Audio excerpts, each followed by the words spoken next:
you want me to call up for breakfast, or do you want to go downstairs? No coffee shops. I don't like to hear all that clinking in the morning. Okay. Where are you going? I'm going to go call. No, hey, wait, no room service. See, because to me, you know, like, breakfast should be a private thing. Right. Oh, right. I know what you mean.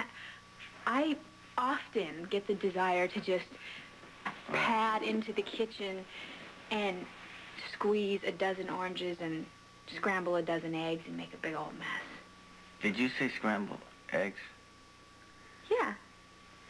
Oh, last time you did that for me, the eggs were cement and the bacon wasn't cinnamon. Oh, excuse me. I was nervous. I had just moved into your place. I happen to make a mean breakfast, I'll have you know.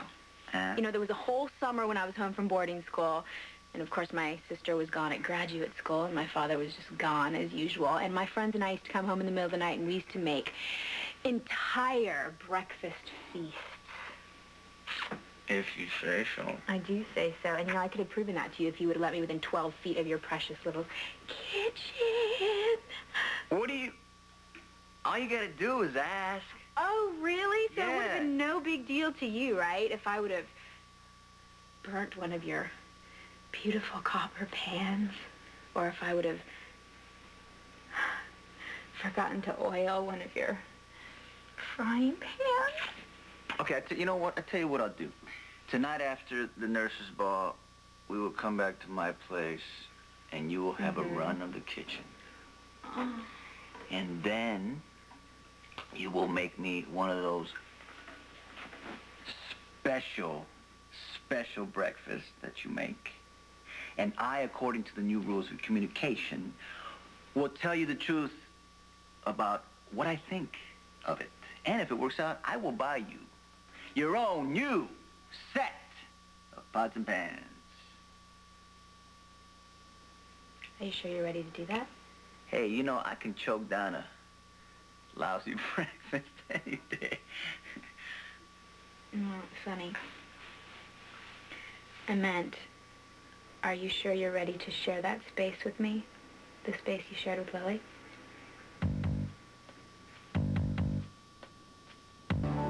Does it bother you?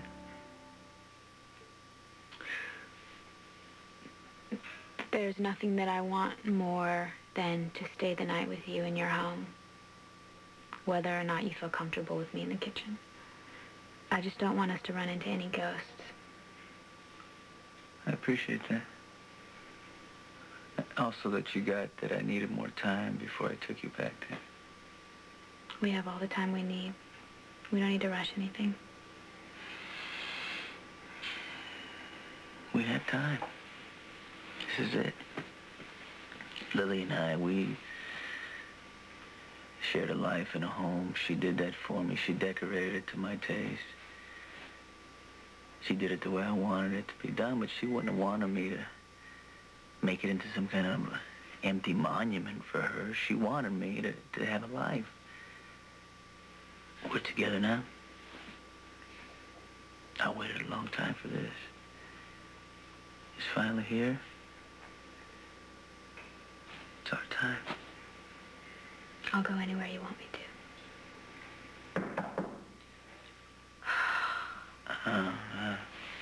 Who is it now?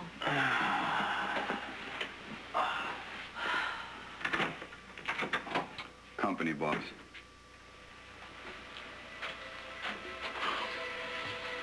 Morning, Corinthos. When I got forensics result this morning, I figured that Mr. Corinthos just has to be the first to know.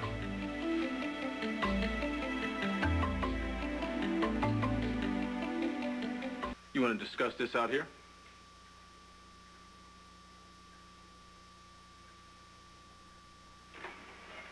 Great job.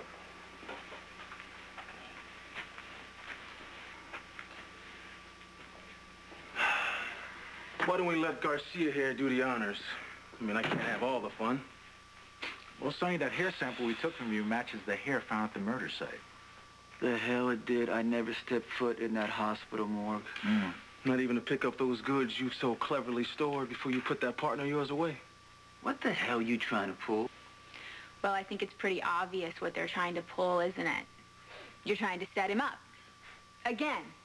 The only difference is that this time I can prove it, so I really hope that you two are ready for some serious embarrassment to your department. Ooh, she's a little fierce there, Corinthos. Please, elaborate. Brenda, what are you talking about? Remember, I told you when they asked you for that hair sample that they were going to try and set you up. The only problem is that the evidence that you have doesn't mean anything, because the little bit of hair that you found in that little envelope wasn't Sonny's. It was mine. Excuse me? Brenda, what the hell did you do? I took a piece of my hair down to the station, and I substituted it for yours. So I dare you two to take him in on any charges. You realize the penalty for tampering with evidence? No, I don't. But I have a feeling it's probably not as bad as falsifying evidence by so-called law enforcement officials. You know, I gotta admit, you are doing one fine job acting like you don't know about this, Corinthos. He doesn't know anything about it.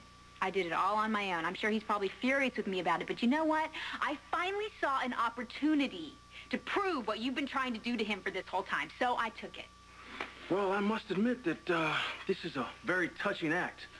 But I wouldn't go opening that bottle of champagne yet, because all you've managed to do is to make us do our work over and add a little to it. But you know, now I'm going to need another sample of hair from you, and now you too, little lady. Whatever. You know, if you're telling the truth, that is there hair in that envelope, you'd better have an alibi to where you were when Dorman died. So why don't you go and get dressed? Garcia and I'll be glad to give you a lift down to the station.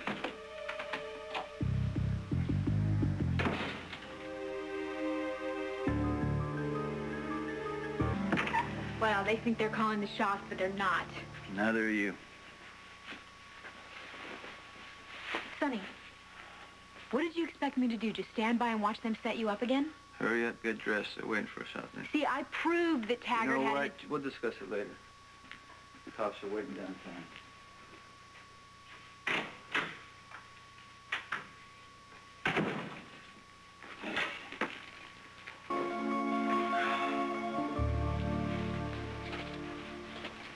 So you're going to go all day long without saying one word to me? What I have to say you don't want to hear. Just yell at me.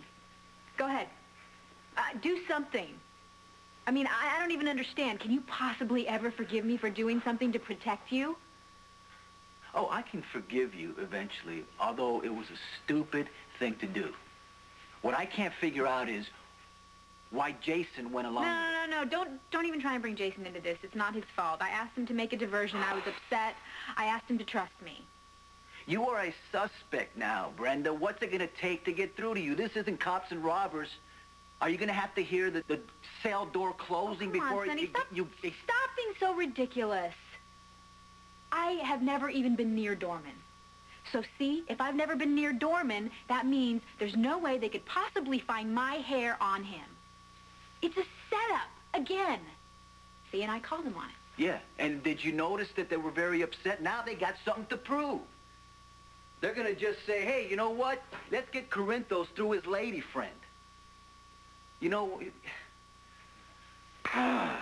look, come here. I love you, right?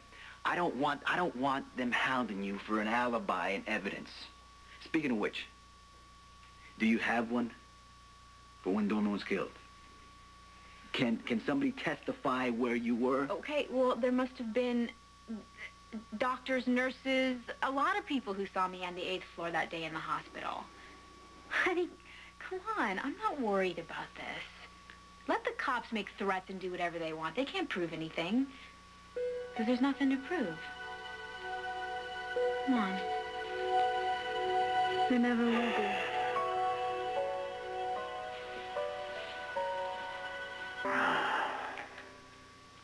Listen, if you need to stay mad at me for a while, I understand, because I know you need time to do that, but don't be mad at Jason. You know, I don't like to be mad at anybody. I just started out as a good day before Taggart and his crony showed up. Well, let's just let it continue to be a good day, okay? Let's have fun tonight. I'm excited that we're going to go somewhere in public together. You know, like a big event like that. Do you remember? Oh, do you remember the first time that you came to the nurses' ball? You bought that whole table just so you could be near me. Edward almost had a heart attack. Yeah. But mainly I can't think of the nurse's ball without thinking of Stone. Yeah. Me too. You know what I like remembering the most about him? He always said that we belonged together. He was right.